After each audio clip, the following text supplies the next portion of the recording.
Hello everyone, welcome to RBL academy. आज इस video में आप सबके साथ डिस्कस करेंगे मणिपुर के बारे में। आप सभी जानते हैं मणिपुर में 3 वर्षों से राष्ट्रपति शासन लगा हुआ था। फाइनली राष्ट्रपति शासन समाप्त हो रहा है। इस वीडियो में हमने बहुत ही डिटेल में समझने का प्रयास किया था कि प्रेसिडेंट रूल क्या है और मणिपुर में क्यों लगाना पड़ा प्रेसिडेंट। इस वीडियो में डिटेल में समझेंगे क्या वाकई में मणिपुर में शांति लौट पाएगी। चलिए इस वीडियो में सभी पॉइंटों को बहुत ही सरल भाषा में समझने का प्रयास करते हैं। यदि आप सभी नए हैं, चैनल को जरूर सब्सक्राइब करें। ऐसी डिटेल्ड एनालिसिस वीडियो आपको आरबीएल एकेडमी पर मिलती रहेंगी। और हाँ, आप सभी अपने विचारों को कमेंट सेक्शन में जरूर लिखिएगा। मणिपुर जो पिछले कुछ सालों से संघर्ष की आग में झुलस रहा था, वहां अब एक नई सुबह की उम्मीद जगी है। लेकिन क्या ये वाकई एक स्थायी शांति की शुरुआत है? आइए इस पूरी कहानी को समझते हैं कि कैसे एक नई सरकार इस हिंसाग्रस्त राज्य में एक नए दौर की शुरुआत करने जा रही है। आज की हमारी चर्चा में हम देखेंगे कि मणिपुर में एक नई शुरुआत कैसे हो रही है। फिर हम समझेंगे कि ये संघर्ष आखिर शुरू क्यों हुआ और इसके नतीजे क्या निकले। राष्ट्रपति शासन के दौर पर भी बात करेंगे और फिर देखेंगे कि नई सरकार का गठन कैसे हुआ। और हाँ, आखिर में एग्जाम के लिए कुछ जरूरी फैक्ट्स भी देखेंगे। चलिए शुरू करते हैं। तो सबसे पहले उस सबसे बड़ी खबर की बात करते हैं जो मणिपुर के लिए एक उम्मीद की किरण लेकर आई है। वो है राष्ट्रपति शासन का खत्म होना और एक नई सरकार की वापसी। जी हां, 12 फरवरी 2026 ये वो तारीख है जब राष्ट्रपति शासन खत्म हो रहा है। मतलब लगभग 3 साल की उथल-पुथल के बाद अब एक स्थिर चुनी हुई सरकार का रास्ता साफ हो गया है। ये उस मुश्किल दौर का अंत है जो मई 2023 में शुरू हुआ था। लेकिन ये समझना बहुत जरूरी है कि आखिर ये सब शुरू कैसे हुआ, ये संघर्ष क्यों भड़का। चलिए अब इस हिंसा की जड़ों हो और इसके जो विनाशकारी परिणाम हुए उन्हें थोड़ा गहराई से समझते हैं। देखिए, इस पूरे टकराव के केंद्र में 2 समुदाय हैं। एक तरफ हैं घाटी में रहने वाले मैतेई समुदाय के लोग, जिनकी मांग थी कि उन्हें अनुसूचित जनजाति यानी एसटी का दर्जा दिया जाए, और दूसरी तरफ हैं पहाड़ी इलाकों में रहने वाले कुकी समुदाय के लोग, जिन्हें यह डर था कि अगर ऐसा हुआ तो उनके अधिकार छिन जाएंगे। और फिर मई 2023 में जो हुआ वो हम सब ने देखा। काकचिंग खुनू जैसे इलाकों से हिंसा की एक चिंगारी भड़की और देखते ही देखते इसने पूरे राज्य को अपनी चपेट में ले लिया। हालात इतने बिगड़े कि राज्य का पूरा सरकारी तंत्र, मतलब स्टेट मशीनरी, एक तरह से फेल हो गई। इस हिंसा की जो मानवीय कीमत चुकानी पड़ी वो बहुत भयानक थी। सरकारी आंकड़े बताते हैं कि 260 से ज्यादा लोगों की मौत हुई और सैकड़ों लोग अपने ही घर से बेघर हो गए। और ये तो सिर्फ रजिस्टर्ड आंकड़े हैं, असली नुकसान शायद इससे कहीं ज्यादा गहरा है। तो जब राज्य सरकार हालात को काबू करने में पूरी तरह नाकाम रही, तब केंद्र सरकार को दखल देना पड़ा और फिर मणिपुर में लगाया गया राष्ट्रपति शासन।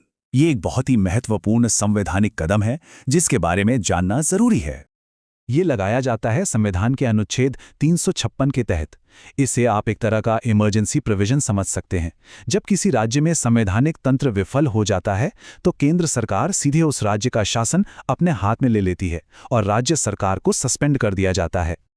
तो मणिपुर में ये कब हुआ? फरवरी 2025 में राष्ट्रपति शासन लगाया गया। फिर अगस्त 2025 में इसे 6 महीने के लिए और बढ़ा दिया गया। और अब जैसा कि हमने देखा, 12 फरवरी 2026 को यह खत्म होने जा रहा है। तो ठीक है, राष्ट्रपति शासन तो खत्म हो रहा है, लेकिन अब आगे क्या? इस संकट का राजनीतिक हल कैसे निकला? चलिए देखते हैं कि नई सरकार बनी कैसे। इसका पूरा खाका दिल्ली में तैयार हुआ।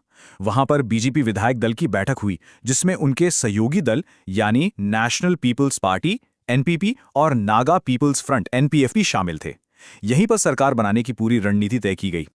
और इस नई लीडरशिप का मतलब सिर्फ एक राजनीतिक बदलाव नहीं है, इसका असली मतलब है एक चुनी हुई, एक लोकप्रिय सरकार की वापसी।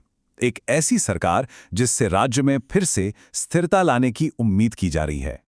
और ये जिम्मेदारी मिली है यमनाम खिमचंद सिंह को। उन्हें बीजेपी विधायक दल का नेता चुना गया है और अब वो मणिपुर के नए मुख्यमंत्री होंगे। जाहिर है उनके कंधों पर राज्य को फिर से पटरी पर लाने की बहुत बड़ी जिम्मेदारी है। अब जरा विधानसभा का गणित देख लेते हैं ताकि ये पता चले कि सरकार कितनी स्थिर है। देखिए, मणिपुर विधानसभा में कुल 60 सीटें हैं। सरकार बनाने के लिए जादुई आंकड़ा है 31 और यहाँ एनडीए गठबंधन के पास कुल 48 सीटें हैं। ये बहुमत से कहीं ज्यादा है, जो एक स्थिर सरकार के लिए बहुत अच्छा संकेत है। चलिए अब जल्दी से कुछ ऐसे जरूरी फैक्ट्स पर नजर डालते हैं जो मणिपुर से जुड़े हैं और प्रतियोगी परीक्षाओं में अक्सर पूछ लिए जाते हैं। एक क्विक रिवीजन हो जाएगा। कुछ बेसिक पॉलिटिकल फैक्ट्स याद रखिएगा। मणिपुर की राजधानी है इम्फाल। विधानसभा में कुल सीटें हैं 60 और हाँ, ये पूर्वोत्तर भारत के उन 7 बहनों वाले राज्यों में से एक हैं जो अपनी अनूठी संस्कृति और खूबसूरती के लिए जाने जाते हैं। और अब कुछ भौगोलिक बातें जो मणिपुर को खास बनाती हैं। एक तो है यहाँ की मशहूर लोकटक झील, जो ताज़े पानी की बहुत बड़ी झील है, और दूसरी जो कि बहुत ही अद्भुत है वो है कैबुल लामजाओ नेशनल पार्क। ये दुनिया का इकलौता, जी हाँ, दुनिया का एकमात्र तैरता हुआ नेशनल पार्क है।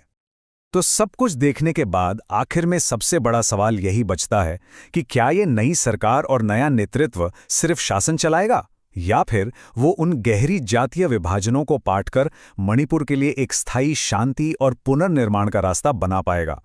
मणिपुर का भविष्य इसी सवाल के जवाब में छुपा है। दोस्तों, मैं उम्मीद करता हूँ मणिपुर के बारे में जो भी डिटेल जानकारी थी आप सभी को समझ में आई होगी। आप सभी को कमेंट सेक्शन में बताना है मणिपुर में विधानसभा सीटों की संख्या कितनी है। साथ ही साथ कमेंट सेक्शन में बताने का प्रयास कीजिएगा कि मणिपुर में स्थायी शांति लाने के लिए सरकार को कौन कौन से प्रयास करने चाहिए। यदि वीडियो पसंद आई है तो लाइक करिएगा, चैनल को सब्सक्राइब किए बिना मत जाइएगा।